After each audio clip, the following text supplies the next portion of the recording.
سڵای خۆی گەورە لە بینەر و بیسەرانی کەناڵی ئاسمانی پەیام بێت. قەزای سەیسادڵ لە ساڵی 1946 تەنها دوو سێ ماڵ بووە.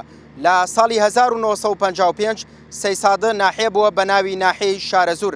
لە 21 دوای 2007 سەیسادە دەبێتە قەزا. لە ئێستادا سەیسادە یەکێکە لە قەزا گەورەکانی هەرێمی کوردستان کە ژمارەی 130,000 کەس زیاترە. بەڵام لەگەڵ ئەوەشدا یەکێکە لە پەراوێسترین قەزاکانی هەرێمی کوردستان. قەزای سەیسادڵ لە ساڵی 1970 خاپور کرا، تەختی زەوی کرا. تەنانەت حکوومەتی ڕژێمی باس بەوە نەوەسا بەشێک لە خاک و خۆڵەکەشی گواستەوە بۆ دەرەوەی قەزاکە. سەیسادە بە ناوی پیاوچاکێکەوە ناونراوە بە ناوی سەید محەممەد سادق کە ئێستا گۆڕەکەی لەسەر شاخی سەیسادقە. 18 ساڵ لەمەوە پێش سەیسایق لە ڕووی ئیداریەوە لە ناحیەوە بوو بە قەزا، بەڵام ئەم بە قەزابوونە بەڕاستی نەبووە مای ئەوەی کەوا شارەکە ببوژێتەوە، شارەکە خزمەت گوزاری زیاتری بۆ بێت.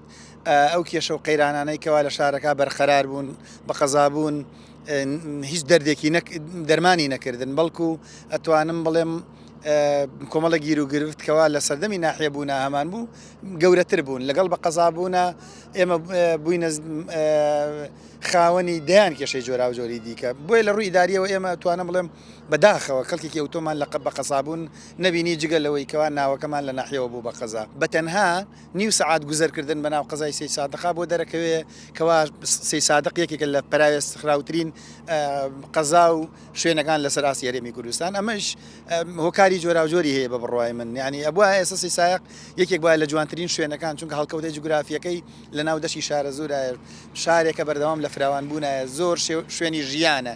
سەیسادە لە یەک ناحێ پێگاتووەویش ناحەی بەرزنجەیە.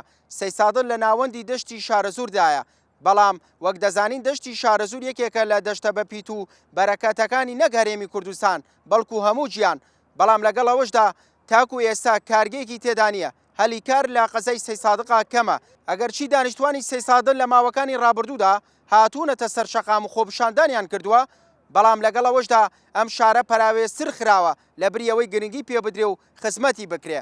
یعنی وێنەیەکی باشە بۆ ئەوی بە هەموو لایەکی بڵێن وەرن سەیری ئێرەکەن، سەیری ئەم شارە کەنکەوا لەسەر لە ساڵی 1970 تا دیوارێکیشی بە پێوە نەما، وەرن بڕوانن چەند بێ خزمەت گوزاریە، وەرن بڕوانن شارێکی چەند قەیراناویە، چەند شارێکە خەڵکەکەی لە خزمەت گوزاریە سەرەتاییەکان بێبەشن. یعنی ئەمە پارکێکمان نییە کەوا خەڵک ڕووی لێ بکە.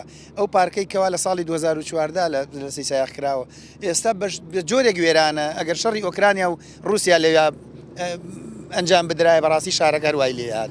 بۆیە بەڕاستی سەیسادق ئێستا بەداخەوە کە ئەڵێم یەکێکە لە پەراوێست خراوترین شارەکان لەسەر ئاسی هەرێمی کوردستان، ئەمەش بەشێکی لە ئەستۆی حکوومەتی هەرێمی کوردستانە، لە ئەستۆی دەسەڵاتدارانی سەرەوایە، بەشێکیشی لە ئەستۆی ئەو دەسەڵاتدارانەیە کە لە ئاستی لۆکاڵیە حکومڕانی ناوچەکەکەن لێرە بەرپرسیارەتیان هەیە. سەرڕاوی کە سەیسادە یەکێکە لە گەورەترین قەزاکانی هەرێمی کوردستان، بەڵام لەگەڵ ئەوەشدا یەکێکە لە پەراوێسترین قەزاکانی هەرێمی کوردستان.